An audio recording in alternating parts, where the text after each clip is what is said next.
கர்த்தராகிய ஆண்டவர் இயேசு தாமே உங்களை எல்லோரையும் ஆசீர்வதிப்பாராக. Price the Lord. இந்த கோவிட் காலத்திலேயும் நாங்கள் வீட்டிலே இந்த கூட்டத்தை நடக்க வேண்டி வந்தாலும் ஆண்டவருடைய பிள்ளைகளாகிய நீங்கள் எங்கே இருந்தாலும் ஒரு காரியத்தை கற்றுக்கொள்ள வேண்டும். அவர் உங்களோடு இருக்கிறார். Price the Lord.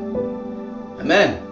Wherever you are, maybe in the hospital, maybe in your separated room in your house, maybe you are working or walking on the street, doesn't matter wherever you are. The restrictions may avoid you to be grouped with other people and pray. But maybe somebody with you, maybe someone is not with you. But one thing is sure, God is with you. Praise the Lord. ஆண்டவர் உங்களோடு இருக்கிறார். You know, our God, the Jesus, is a merciful God.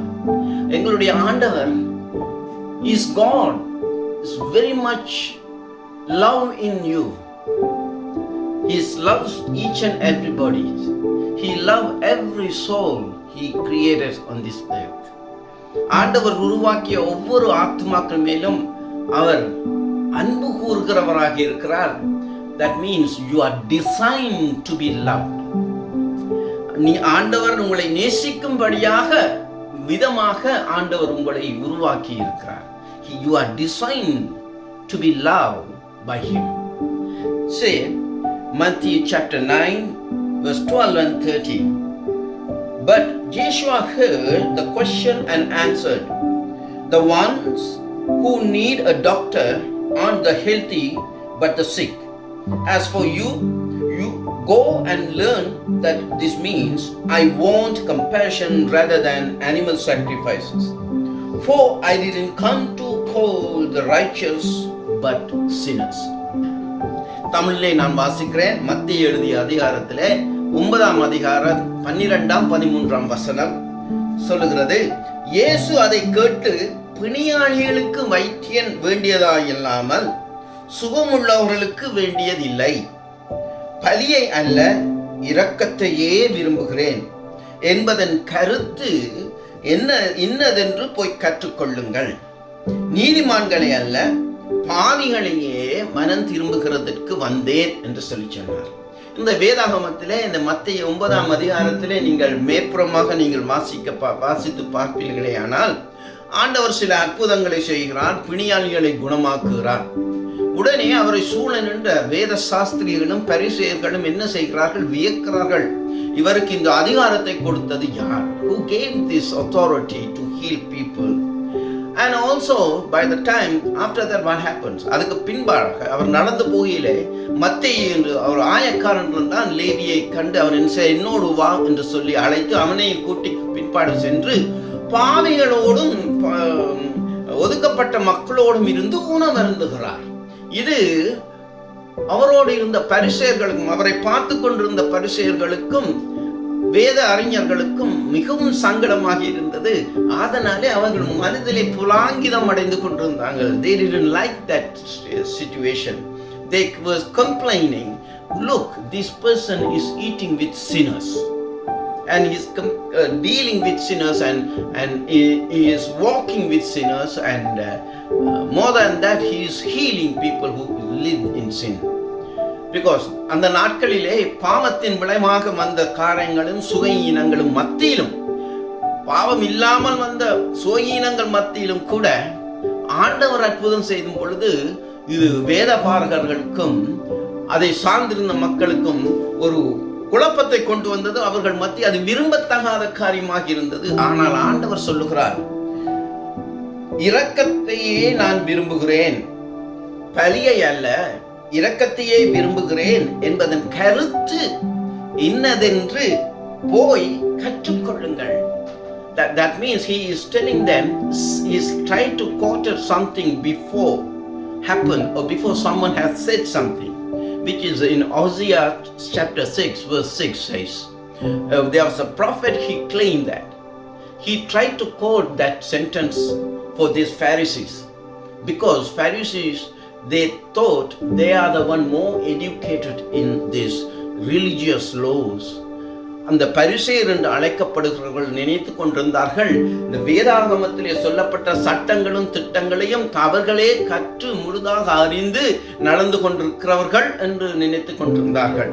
ஆகையினாலே ஆண்டவர் அந்த சுகம் பெற வேண்டியவர்களுக்கு சுகத்தையும் கொடுத்து பாவிகளோடு இருந்து உணவருந்தி அவர்களையும் நான் அன்பினாலே நேசிக்கிறேன் என்று காண்பிக்கும்படியாக அதை செய்த பொழுது அவர்கள் முறுமுறுத்தார்கள். ஆகவே ஆண்டவர் சொல்லுகிறார், நீங்கள் கற்றுக்கொண்டதில் ஒரு பிழை இருக்கிறது, நீங்கள் கற்றுக்கொண்ட காரியத்தை விளங்கிக் கொண்டதில் ஒரு பிழை இருக்கிறது. Something wrong, you misunderstood something. You have learned everything, but you have misunderstood something.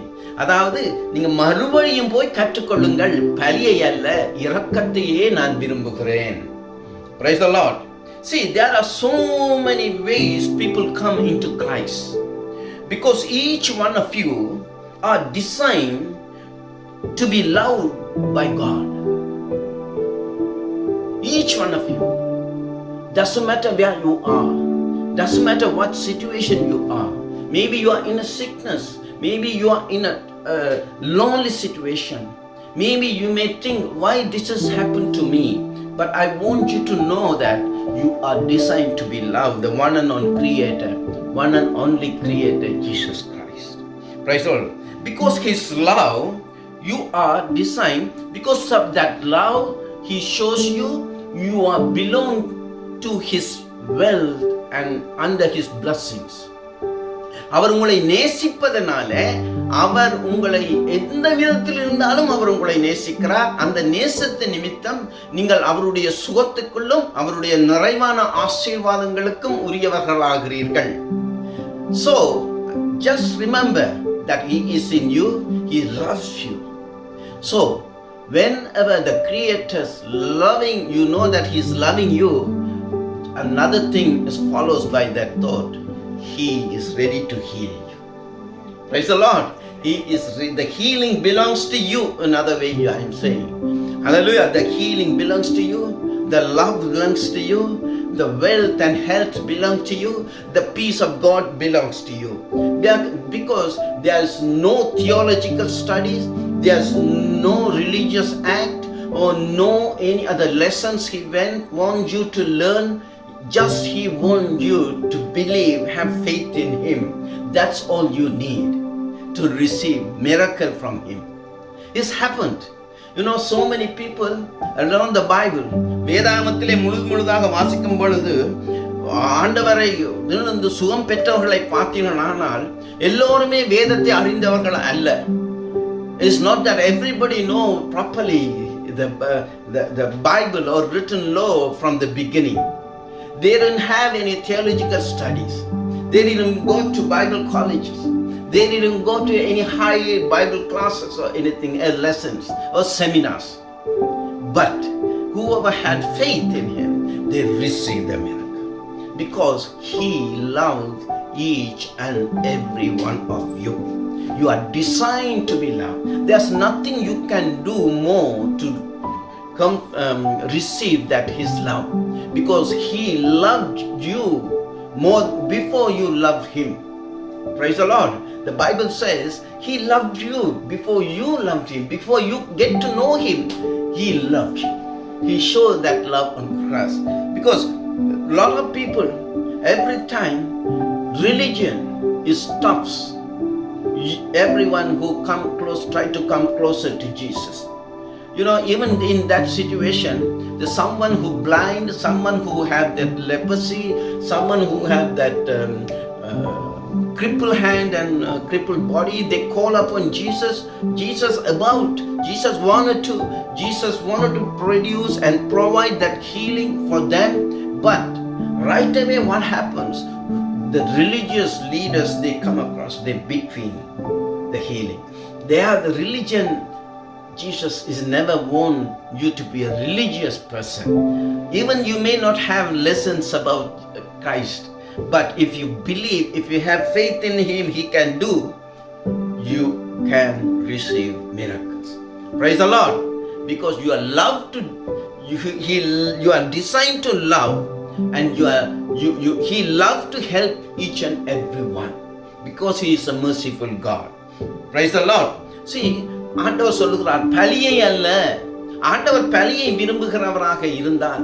Abraham என்ற ஒரு மனிதன் இருந்தான். அவனை கொண்டு இஸ்ரவேலுக்கு சந்ததியை ஆசீர்வதிப்பேன் என்று ஆண்டவர் சொல்லி இருந்தார். ஆண்டவர் அவர் சொல்லி போட்டு என்ன செய்தார் என்றால், அவனுக்கு பிள்ளையே இல்லாமல் இருந்தது. ஆனாலும் கூட பாருங்கள், அவனுக்கு பிள்ளை என்று சொல்லி முதலாவது பிள்ளை அவனுக்கு ஈசாக்கு, வாக்குத்தத்தத்தின்படி அவனுக்கு ஈசாக்கு என்ற ஒரு பிள்ளை பிறந்த பொழுது ஆண்டவர் சொல்லுகிறார், அவனை கொண்டு போய் எனக்கு பலியிடும்படியாக சொல்லுகிறார். அப்பொழுது எங்கள் மத்தியிலே கேள்வி வருகிறது, ஆண்டவர் பலியை விரும்பவில்லை, இரக்கத்தையே காண்பிக்கிறவர் என்றால் ஏன் ஆபிரகாமினுடைய மகன் ஈசாக்கை கொண்டு போய் பலியிட பண்ணுகிறார், ஏன் கேட்கிறார் என்று சொல்லி. So a question may arise when God created Abraham and he gave a child, one and only child, Isaac. Right away in chapter 22 verse 2 says, God said, take your son, your only son, whom you love, Isaac, and go to the land of Moriah, offer him up there as a burnt offering on one of the mountains which I will indicate to you. அதாவது நான் காண்பிக்கிற, அப்பொழுதும் அவர் உன் புத்திரனும் உன் ஏகசுதனும் உன் நேசகுமாரனுமாகிய ஈசாக்கை நீ இப்பொழுது அழைத்து கொண்டு மோரியா தேசத்துக்கு போய் அங்கே நான் உனக்கு குறிக்கும் மலைகள் ஒன்றின் மேல் அவனை தகன பலியாக இடு என்றார். God said to him. Then there was a reason for that. அப்பொழுது அவன் என்ன செய்கிறான்? Without any question, he didn't ask any second thought, he didn't have any other ideas. Right away he called him. He was a grown man. Isaac was a grown man. அவனை கூட்டிக் கொண்டு என்ன செய்கிறார்? அவர் மோரியா தேசத்திலே போய் அந்த மலைக்கு சொன்ன மலையிலே அவனை பலியிடும்படி அவன் போகிறார். ஒரே ஒரு மகன். ஆண்டவர் வாக்குத்தத்தம் கொடுத்திருந்தார், இவனை கொண்டு உன் மணலத்தனை போல உன்னை பெருக பண்ணுவேன் என்று சொல்லி. அப்படி இருந்தும் அப்படி கூட்டுக்கொண்டு போய் அவரை பலிபீடத்திலே வைத்து காட்டியை ஓங்கிய பொழுது ஆண்டவர் குறுக்கிட்டு சொல்லுகிறார், அப்பொழுது அவர் பிள்ளையாண்டான் மேல் உன் கையை போடாதே, அவனுக்கு ஒன்றும் செய்யாதே, நீ அவனை உன் புத்திரன் என்றும் உன் ஏகசுதனம் என்றும் பாராமல் எனக்காக ஒப்பு கொடுத்தபடியினால் நீ தேவனுக்கு பயப்படுகிறவன் என்று இப்பொழுது அறிந்திருக்கிறேன் என்றார்.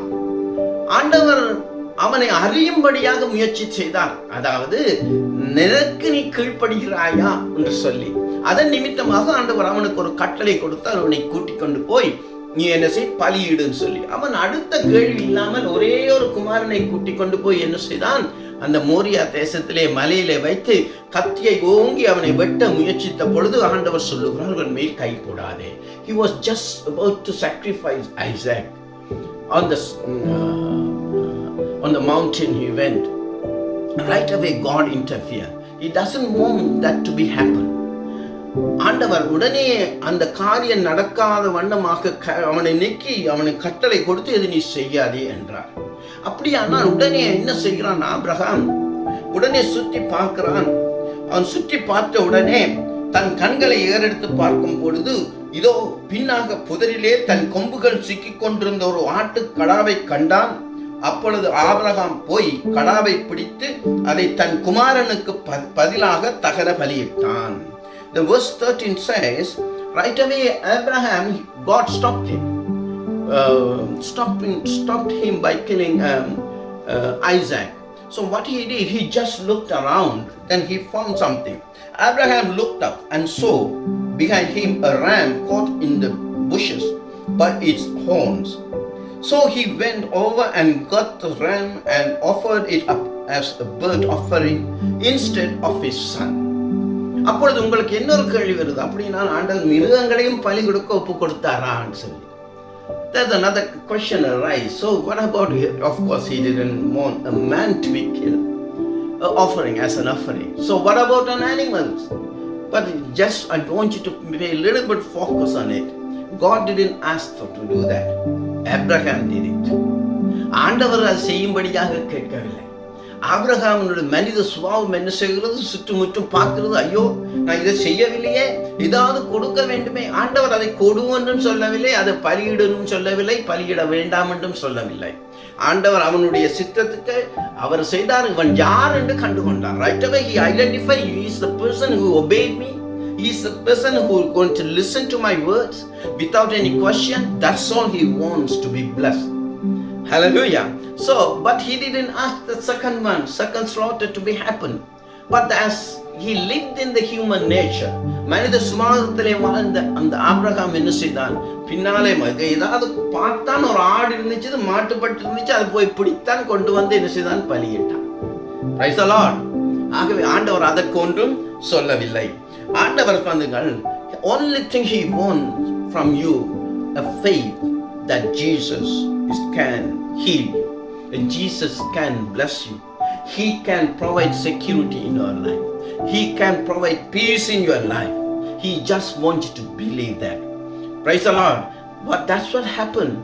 The Pharisees, they studied a lot and theology and everything. They come to know about God, and they wanted to know God more than anyone else. And they thought they can do more than anybody else towards God. That's why he said, but there's a mistake happened. Jesus said, whatever you learn, but go and learn again. Build up your knowledge again in the right way. God, he wanted to show his mercy, not the sacrifice. Praise the Lord. Praise the Lord. So God is good, is all the time.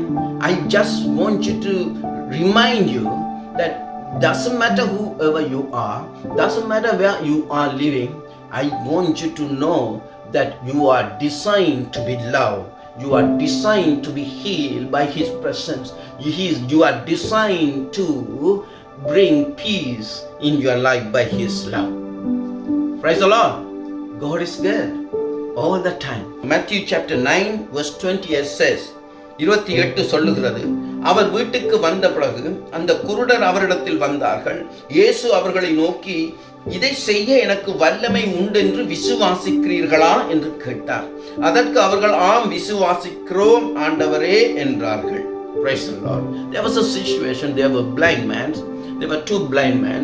He met. Then when he went home, they followed Jesus. Jesus asked him, he said, okay, you are following me, but I wanted to know, you have faith on me that I can perform this miracle. Right away they said, yes, we believe, we have faith. Right away Jesus healed them. Praise the Lord. There's another situation. அசுத்த ஆவி பிடித்திருந்த ஒரு மனிதனை பார்த்தீர்கள். ஆனால் 9ஆம் அதிகாரம் 17ஆம் வசனம் சொல்லுகிறது, அப்பொழுது ஜனக்கூட்டத்தில் ஒருவன் அவரை நோக்கி, போதகரே, ஊமையான ஒரு ஆவி பிடித்த என் மகனை உம்மிடத்தில் கொண்டு வந்தேன் என்று சொல்லி அவனிடத்தில் கொண்டு வந்தான். அது அவனை அலைக்கழித்தது. அந்த டிமானிக் ஸ்பிரிட், அந்த அசுத்த ஆவி அவனை அலைக்கழித்தது, அவனை கொல்லும்படியாக எத்தனித்தது. அதை அவனிடம் கொட்டின இந்த பொழுது இவனை கொல்லும்படிக்கு 22வது வசனம் சொல்லுகிறது, இவனை கொல்லும்படிக்கு அது அநேக தரம் தீயிலும் தண்ணீரிலும் தள்ளிற்று. நீர் ஏதாகிலும் செய்யக்கூடுமானால் எங்கள் மேல் மனதிறங்கி எங்களுக்கு உதவி செய்ய வேண்டும் என்றான். இயேசு அவனை நோக்கி, நீ விசுவாசிக்க கூடுமானால் ஆகும், விசுவாசிக்கிறவனுக்கு எல்லாம் கூடும் என்றார். ஒருவனுடைய மகன், அவனுக்கு அசுத்தாவி பிடித்திருக்கிறது, அவனை அலைக்கழிக்கிறது, அவனை கொல்லவும் பார்க்கிறது. இப்பொழுது ஆண்டவர் என்ன செய்கிறார்? அவனை சந்திக்கிறார். அவனும் ஆண்டவரும் சந்திக்கிற நேரத்திலே அவனிடம் கூட்டி வருகிறார்கள். They brought that son who is possessed by the demonic spirit. They brought that person, the one and only son, which is possessed by the demonic spirit. And even that spirit tried to kill him so many times. Then Jesus asked his father, do you have faith on me that I can perform this? He said, yes, I have. But if you read following such verses, he said, please help me to get rid of this unfaith in me. அதாவது இந்த அவிசுவாசம் நீங்கும்படியாக, என்னிடத்திலிருந்து போகும்படியாக எனக்கு உதவி செய்யும். But Jesus didn't do anything about it. At that time he just looked around. There were so many people, they ran towards them because they wanted to see the miracle. அந்த அநேக ஜனங்கள் ஓடி வந்தார்கள். அதை பார்த்து ஆண்டவர் என்ன செய்தார்? உடனே அந்த அசுத்த ஆவி அவனை விட்டு நீங்கும்படியாக கட்டளை விட்டார். அது நீங்கிற்று. ஆனால் அவனுடைய அவிசுவாசம் நீங்கும்படியாக ஆண்டவர் அதிலே ஒன்றும் செய்யவில்லை. காரணம் அவிசுவாசமும் விசுவாசமும் உங்களுக்குள்ளே இருந்து வர வேண்டியதாக இருக்கிறது. ஆண்டவரை ஒருவேளை நீங்கள் முற்று முழுதாக அறியாமல் இருக்கலாம்.